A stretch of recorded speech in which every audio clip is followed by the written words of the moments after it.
Hari ke-24. 2 tujuan Natal.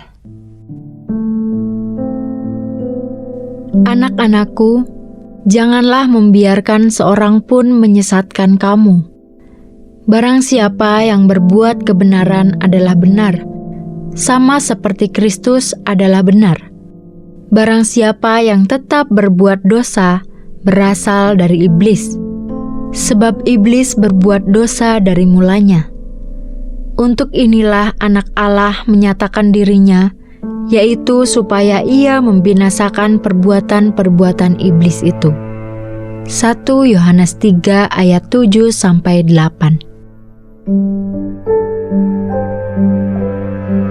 Ketika 1 Yohanes 3 ayat 8 berkata, "Untuk inilah anak Allah menyatakan dirinya, yaitu supaya ia membinasakan perbuatan-perbuatan iblis itu." Apakah yang dimaksud dengan perbuatan-perbuatan iblis itu? Jawabannya jelas dari konteks ayat tersebut. Pertama, 1 Yohanes 3 ayat 5 menunjukkan kesejajaran yang jelas. Kamu tahu bahwa ia telah menyatakan dirinya supaya ia menghapus segala dosa. Frasa "ia telah menyatakan diri" muncul di ayat 5 dan 8. Maka, kemungkinan perbuatan-perbuatan iblis yang dihancurkan Yesus adalah dosa. Bagian pertama dari ayat 8 memastikan hal ini. Barang siapa yang tetap berbuat dosa berasal dari iblis, sebab iblis berbuat dosa dari mulanya. Masalah dalam konteks ini adalah tetap berbuat dosa, bukan sakit penyakit, atau mobil yang mogok, atau jadwal kerja yang berantakan. Yesus datang ke dalam dunia untuk memampukan kita berhenti berbuat dosa.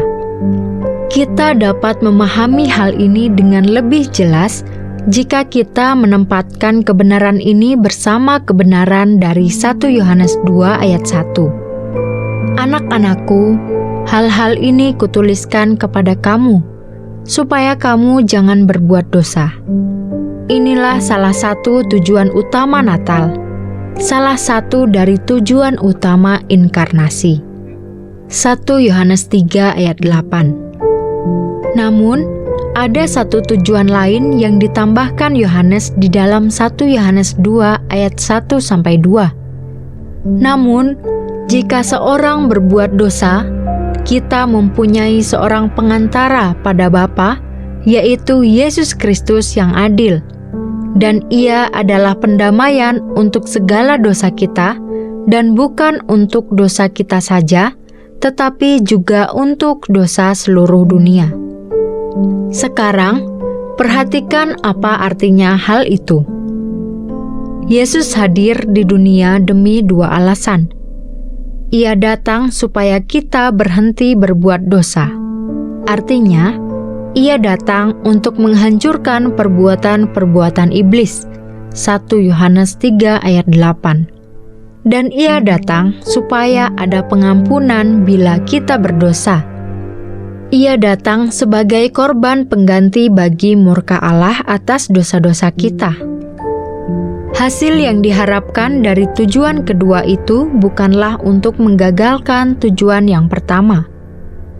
Pengampunan tidak bertujuan untuk mengizinkan dosa. Tujuan kematian Kristus bagi dosa-dosa kita bukanlah supaya kita melalaikan pertempuran kita melawan dosa.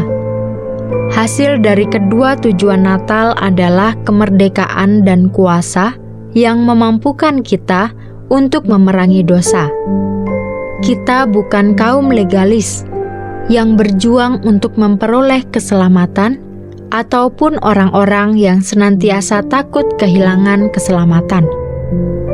Sebagai pemenang, kita masuk ke medan pertempuran untuk melawan dosa dengan percaya diri dan sukacita, sekalipun kita mungkin akan mati.